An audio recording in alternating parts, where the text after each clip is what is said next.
Hello and welcome to the Visual Storytelling Podcast. My name is Fred Ranger and I hope you are doing good. It is now the month of May here in Montreal. We're actually May 13th and we can actually appreciate all those sun rays that are starting to pop up everywhere in Quebec and especially in Montreal. Of course, we're still under kind of a lockdown here in Montreal, Canada. We are actually looking forward to the day that most of the population is vaccinated. And we're actually doing pretty good from that perspective. We have a lot of vaccines. We have a lot of people getting vaccinated. So there's hope and there is light at the end of the tunnel. And that's very, very positive.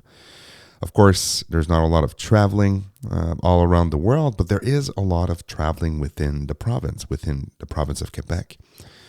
And that's definitely something that brings me a lot of joy because I'm actually rediscovering the province I live in, even the city I live in, spending that much time in the city.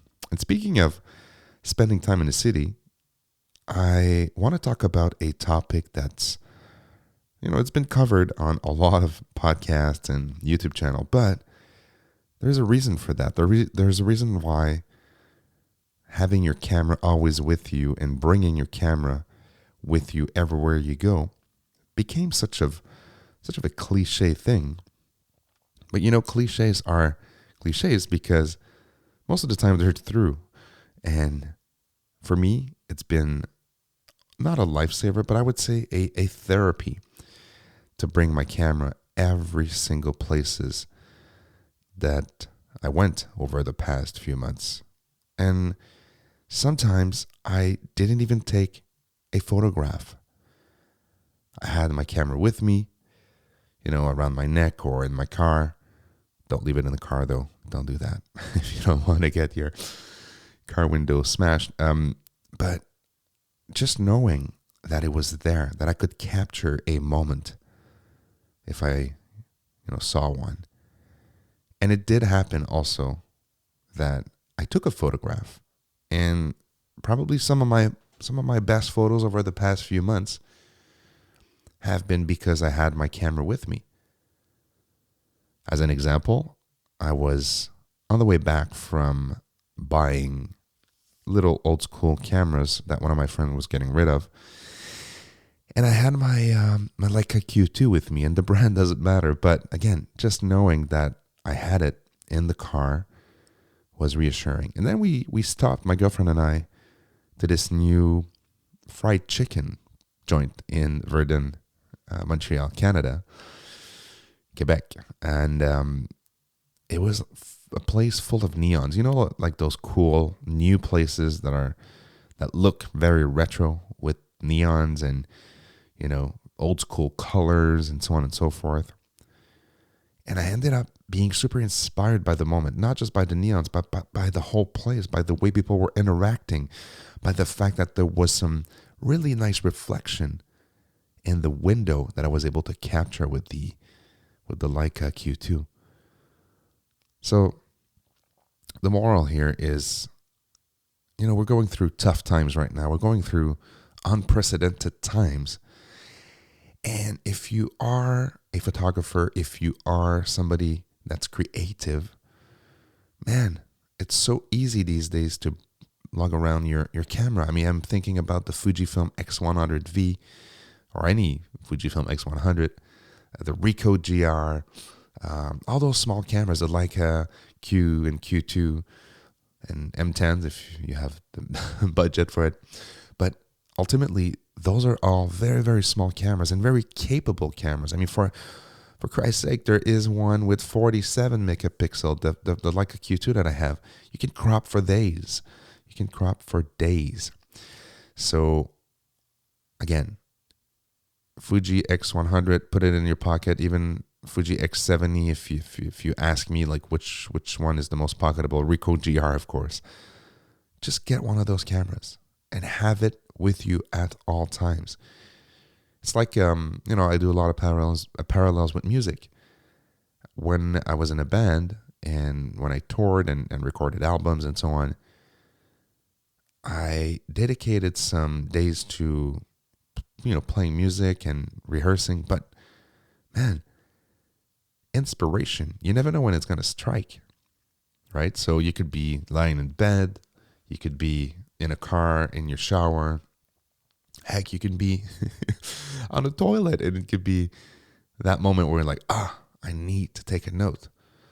So for me, I would have guitars, and I still do, have guitars all across the house and ready to go. And I also have notepads. And of course, the iPad can be one of them. But again, I put myself in a context where it's easy to take note. It's easy to express my creativity. And it's also easy to remember the moment or to remember the idea that I had. So for me, photography is the same. If you bring your camera, then it tells your brain that you are in that mode. It doesn't mean that you are inspired. It doesn't mean that if you go to the grocery store, you'll be able to capture a crazy good image. But your brain knows that it's there and it's ready to go. And, some people might argue that, but I have my phone in my pocket. Yeah, but your phone is also an internet device, an email device, a social media slot machine, if I could, take an expression from a famous documentary. So your mindset is not in the right place. And trust me, I've taken photos with my iPhone, 12, 11, whatever, all day, every day. But it's not the same type of photos. And it's not to say that you cannot take good photos with your phone. Some people actually made a career out of taking iPhone photos or smartphone photos. But for me, when I bring the Fuji or the Leica, it just puts me in a different mindset.